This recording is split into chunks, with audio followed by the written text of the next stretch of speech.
BNP chairperson Begum Khaleda জিয়ার শারীরিক ও মানসিক অবস্থার উন্নতি হয়েছে। তিনি আগের চেয়ে ভালো আছেন, একা হাঁটাচলাও করতে পারছেন। তার শারীরিক পরীক্ষার রিপোর্টও আসতে শুরু করেছে।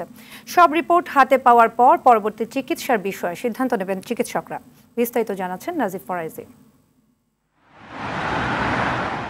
লন্ডনের ঐতিহ্যবাহী বিশেষায়িত হাসপাতাল দ্য ক্লিনিকে লিভার বিশেষজ্ঞ অধ্যাপক জন প্যাট্রিক কেনেডির তত্ত্বাবধানে চিকিৎসা নিচ্ছেন বিএনপির চেয়ারপারসন ও সাবেক প্রধানমন্ত্রী বেগম খালেদা জিয়া। ভর্তি হওয়ার পর তার শারীরিক অনেক পরীক্ষা নিরীক্ষা করা হয়েছে। পরীক্ষার ফল ইতোমধ্যে আসতে শুরু করেছে, সেগুলো ইতিবাচক।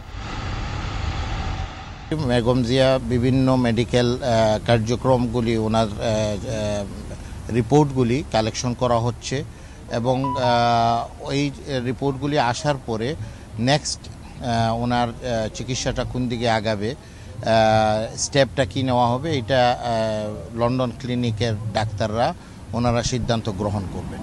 আরও কিছু পরীক্ষা নিরীক্ষা করা হবে, দেয়া হচ্ছে ফিজিওথেরাপি। লন্ডন ক্লিনিকে অধ্যাপক জন প্যাট্রিক কেনেডির তত্ত্বাবধানে কার্ডিওলজিস্ট ও নেফ্রোলজিস্ট সহ যুক্তরাজ্যের সুনামধন্য ৫-৬ জন চিকিৎসকের টিম নিয়মিত তার চিকিৎসা করছেন।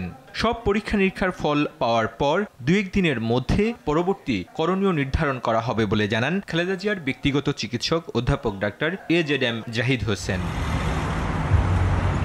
ডাক্তার জাহিদ জানান, বেগম খালেদা জিয়া ক্লিনিকের ভেতর একা একা হাঁটাচলা করছেন। পরিবারের সদস্যদের কাছে পেয়ে মানসিকভাবেও উৎফুল্ল আছেন। তারেক রহমান, তার স্ত্রী ডাক্তার জুবাইদা রহমান ও তাদের ৩ কন্যা এবং আরাফাত রহমান কোকোর স্ত্রী সৈয়দা শর্মিলা রহমান হাসপাতালে খালেদা জিয়ার পাশে থাকছেন। মায়ের জন্য প্রতিদিন বাসা থেকে খাবার নিয়ে যান তারেক রহমান।